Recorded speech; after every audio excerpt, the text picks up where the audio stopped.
New Pixar merchandise will be coming to this year's 2017 Disneyland Half Marathon, and a live stream of Rivers of Light coming our way, as well as a new feature for Daily Disney, which we'll call Let's Talk About the Magic.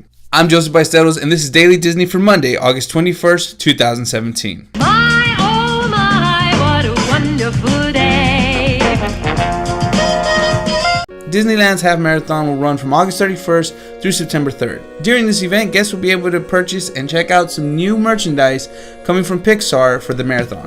Guests will find assortments of hats, apparel, drinkware, and pins. You'll be able to find these items at Run Disney Health and Fitness Expo in the Disneyland Hotel Exhibit Hall during the dates of August 31st through September 3rd. So if you plan on being a part of or just going to the Half Marathon, be sure to check out the merchandise there. Hashtag Disney Parks Live will again be bringing us a live stream from Animal Kingdom. August 22nd at 8:40 p.m. Eastern Standard Time, Disney Parks Live will be streaming the Rivers of Light show.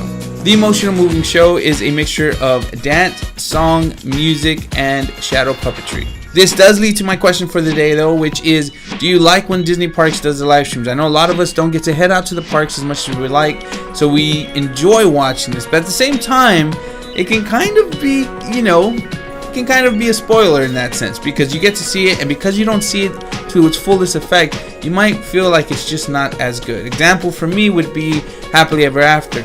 I loved Wishes, I saw Wishes, it was an amazing thing. I was excited for Happily Ever After. I watched the live stream and I was like, Now it could have been just because, the way the live stream was done, not necessarily that the show is bad. I know everyone that I've spoken to who's actually seen the show live rave about it, say it's a really great show, but seeing it on the live stream just didn't do it for me. Whereas Pixar Live, right? Or Pixar's Live, one of those.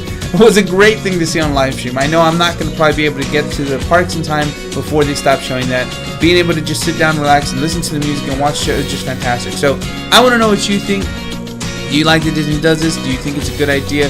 Comment below. Now, like I said earlier in the video, I wanted to open up a new segment in the Daily Disney, which would be called Talk About the Magic. Now, obviously, that is what the website's called. That's what I do. That's the podcast. That's everything. But the reason why I called it that is because this will be an area of the video that I will focus on a comment that you have said. This comment comes in response to the question of, do you like park exclusives? Do you think it's a good idea? Katie Estrada says, I like the idea of a park exclusive, but in reality, all this does is cause some people to buy tons of them and then resell them on eBay for outrageous prices.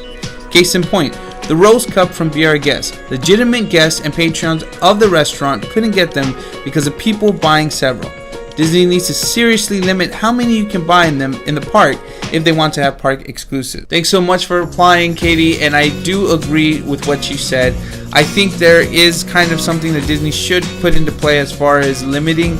I know we don't like to be limited what we're purchasing, especially because when we go to the park, some of us, we're buying quite a bit because we have family back at home and we want to make sure they get, they get what we either think they should get or what they want.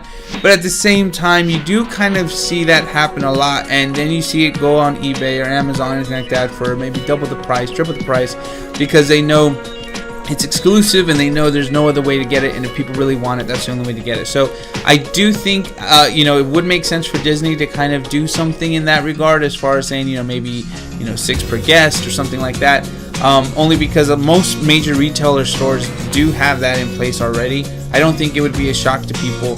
I think it's kind of a red flag if somebody's trying to buy literally like 80 of them, because not to say they don't have a family that big, but at the same time,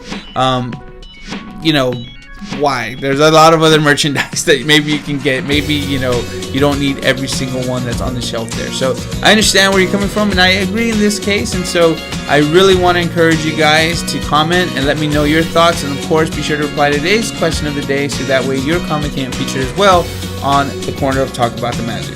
Thank you so much for watching today's Daily Disney. Don't forget that this show, as well as all the other shows and the podcast and everything else, could be found over on talkaboutthemagic.com. Also, be sure to check out some of the new apparel that we're getting over there. It's pretty awesome. I really enjoy the new design, so I will put a link. It's our TeePublic account. You can check it out there. Really cool stuff. And of course, you know what to do so you don't miss any future Daily Disneys. Hit that subscribe button as well as the little bell icon so you get notified every time a new video goes up. And if you're watching this on any other social media platform, put the notifications on as well so you don't miss out on any future videos. I'm Joseph Ballesteros, wishing you a great night, day, weekend whenever you're watching this, and as always, stay magical.